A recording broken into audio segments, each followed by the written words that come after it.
ওয়ালাইকুম সালাম। এই বোতলের বাসাটা কি আপনার? জি আমার। বোতলের বাসা করা বা বোতলের যে বাসা করা যায় এটা কোথা থেকে জানলেন? এটা আমি ইউটিউবে দেখেছি এবং একটা বাড়ি যায় আমি দেখে আসছি রাজশাহীতে। ওই বাড়ি দেখে আসা পরে উদ্যোগ নিয়েছি যে এটা আমি বাড়ি করব। এখানে কতটুকু বোতল আছে? এখানে বোতল আছে আমার 20,000 বোতল আছে এখানে। আপনি বোতল কিনলেন কিভাবে? ভাঙড়িয়ালা থেকে। কত মন বোতল কিনছেন? এখানে তো মনের হিসাবটা সঠিক খেয়াল নাই, তাও মোটামুটি 15-16 মনের মতন হবে, মানে ইন টোটাল আমার 20,000 বোতল আছে। আচ্ছা, মানে বোতলে আপনার খরচ কেমন গেছে শুধু বোতল কিনতে? 16,000 টাকা। কয় রুমের বাসা এটা হয়? 2 রুমের। তাহলে 2 রুম টোটাল এভাবে কমপ্লিট করতে আপনার খরচ কেমন হয়েছে? 1,10,000 টাকা। সামনে আর কেমন খরচ হবে টোটাল কমপ্লিট করতে? সামনে ভিতরে প্লাস্টার করবে তো, এখন ভিতরে প্লাস্টারে তেমন বেশি খরচ হবে না, সর্বোচ্চ মানে 1,000 টাকা খরচ হবে। আপনার এই বোতলের বাসার সুবিধা কি আপনি কি জানেন?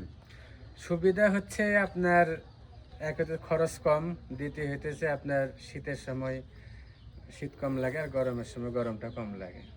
আর বোতলের মধ্যে কি আছে আমাদের একটু বলবেন? বোতলের ভিতর বালি আছে। শুধু বালি? শুধু বালি। বালির সাথে কি কোনো সিমেন্ট নেই? না না, কিছুই দেওয়া হয়নি। অনেক জায়গায় দেখি বালির মধ্যে কিছু সিমেন্টও দিয়ে দেয়। দেয়, অনেকে দেয়, আমি দিইনি। এতে করে কি বাড়িটা একটু দুর্বল হয়ে গেল না? না না, অনেক মজবুত। 8 ইঞ্চি তো। 8 ইঞ্চি? 8 ইঞ্চি। ইট তো হয় 5 ইঞ্চি আর এটা হচ্ছে 8 ইঞ্চি। আর মাঝখানে যে সিমেন্ট গুলো দেওয়া আছে এগুলো কি নরমাল পরিমাপেই দিচ্ছেন?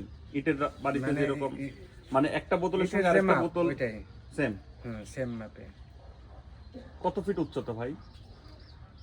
এটা নরমাল ঘর যেমন হয় ঠিক তেমন নেই? ওরকমই।